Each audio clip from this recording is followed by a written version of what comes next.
President Bush, when he went through a similar thing, came out and he said this was a thumping. And you talked about how it was humbling, or you alluded to it perhaps being humbling. And I'm wondering, when you call your friends, like Congressman Perriello or Governor Strickland, and you see 19 state legislatures go to the other side, governorships in swing states, the Democratic Party set back, what does it feel like? Feels bad.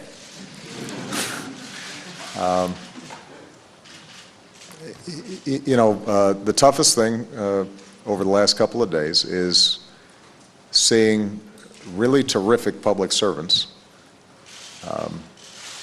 not have the opportunity to serve anymore, at least in the short term. And you mentioned there are just some terrific members of Congress who took really tough votes because they thought it was the right thing, even though they knew this could cause them political problems. And even though a lot of them came from really tough swing districts or majority Republican districts. And the amount of courage that they showed and conviction that they showed is something that I admire so much, I can't overstate it. And so there's not only sadness about seeing them go, but there's also a lot of questioning on my part in terms of could I have done something differently or done something more so that those folks would still be here. It's hard, and I take responsibility for it in a lot of ways. This is something that I think every president needs to go through because the responsibilities of this office are so enormous, and so many people are depending on what we do.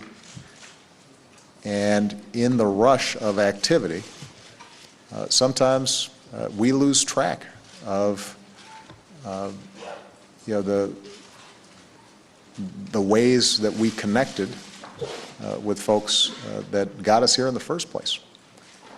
And that's something that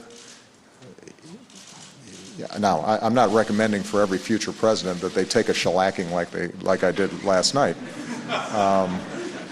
I'm sure there are easier ways to learn these lessons, but I do think that this is a growth process and an evolution. And the relationship that I've had with the American people is one that built slowly, peaked at this incredible high, and then during the course of the last 2 years, as we've together gone through some very difficult times, has gotten rockier and tougher. And it's going to, I'm sure, have some more ups and downs during the course of me being in this office.